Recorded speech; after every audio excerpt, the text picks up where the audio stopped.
Hello friends, I'm Dr. Mahesh Mohite, a pediatrician and pediatric intensivist from Panvel, Maharashtra, and we are into yet another episode of our steer series conceived and conceptualized by our beloved teacher Dr. Amdekar sir. And today I'm going to talk about clinical assessment of metabolic function. Now, when I say metabolic function, essentially I'm talking about acid base and dyselectrolytemia that we see in clinical practice. And believe me, it's not that uncommon even outside the ICU. Even in the OPD, we do see few patients off and on related to this. But when it comes to diagnosing them clinically, it's not that easy.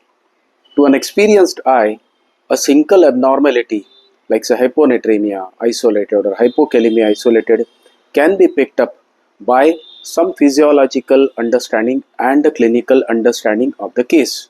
But when it comes in combination, the multiple abnormalities, a combination of hypokalemia with hyponatremia, those kind of things, then it may not be really easy and then you have to rely on the labs. So when it comes an emergency isolated abnormality and you are strong about it, one may start treatment waiting pending for the reports subsequently to come after collecting obviously primary samples.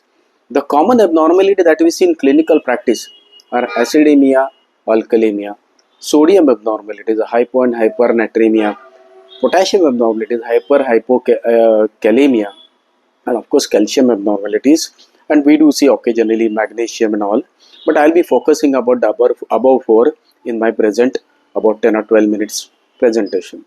The most important part in process of clinical diagnosis is pre-test. When do you send a test? When you suspect it? So obviously it's a clinical scenario which will guide you towards probable abnormality that we see in such kind of patients. So when we see a gastroenteritis child, we may be expecting hypo or hypernatremia, hypo or hyperkalemia, and occasionally metabolic acidosis in case of severe dehydration.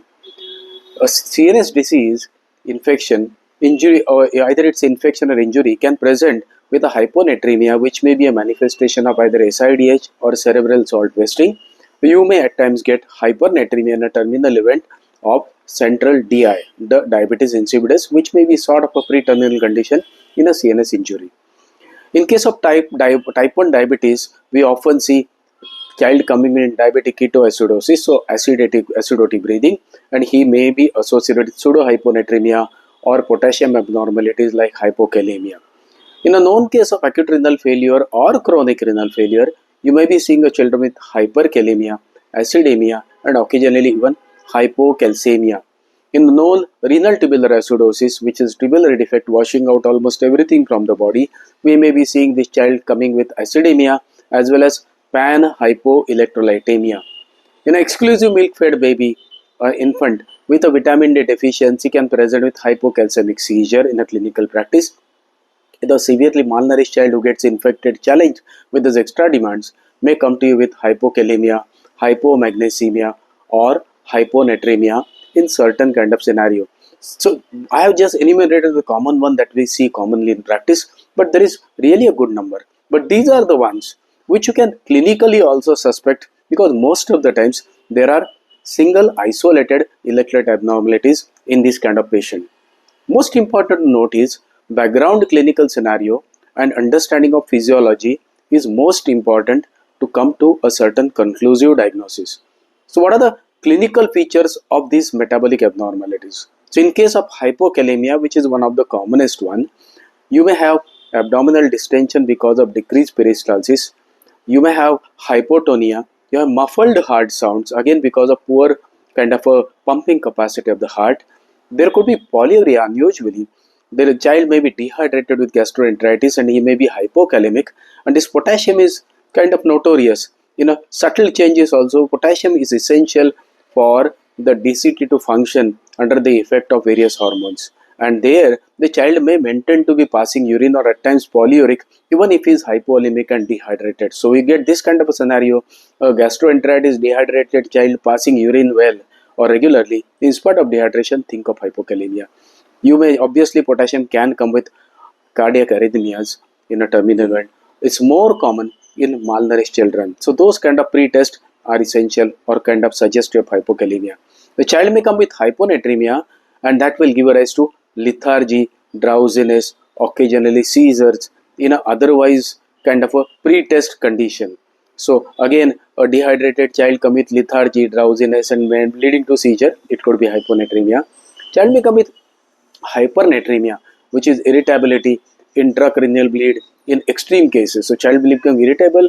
The intravascular volumes are maintained, in fact, on a higher side because of the hypernatremia status, and this child can come with intracranial bleed as a presentation. The child typically maintain their hemodynamic status well till late, even in a dehydration status. So there you again can think of it. Hyperkalemia obviously will be coming with cardiac arrhythmias in no time. So we need to be really very careful when you are dealing with a kind of a renal shutdown like scenario, or when you are giving extraneous potassium supplement to the patients for various reasons, and then pick up this hyperkalemia as early as possible. I would rather say hyperkalemia is far more dangerous than hypokalemia. Hypocalcemia is also a common scenario where the child will come with irritability, jitteriness, typically in infant coming with jitteriness, irritability, a transient or recurrent seizure without encephalopathy. The child will get seizure but quickly comes back to normal, yet to get another seizure maybe after some time. So that recovery phase, which is absolutely asymptomatic, non-encephalopathic, in a pre-test of an infant who is exclusively breastfed, could be vitamin D deficient, and this we do see quite often in the early age group, even in the children of a Muslim lady who is completely dressed with those burqas for the ritual reasons, and then they themselves are deficient plus the children are deficient, and this kind of thing I have personally seen more often in that cohort, though it is seen in the modern population in general as well. This hypocalcemia nowadays we do see coming with myocardial dysfunction, a child coming with cardiac failure and kind of irritability at age of somewhere like 5 to 6 months.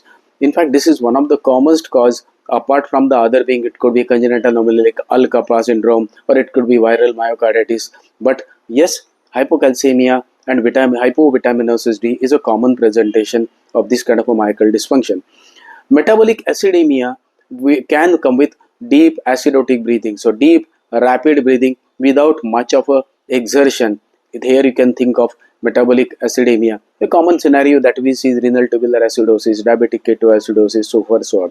Even in a ICU scenario, even a gastroenteritis child coming with metabolic acidemia due to severe dehydration. So all those things you look at this deep acidotic breathing without much of a retraction, then think of metabolic acidemia.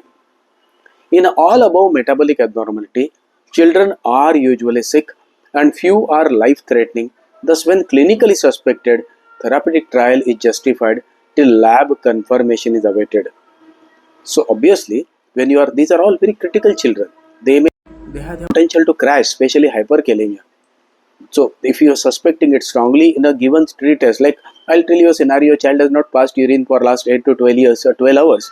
In a child who had probably some renal disorder right from the beginning, and now he comes with this kind of a shutdown, and then on examination you see irregular rhythm.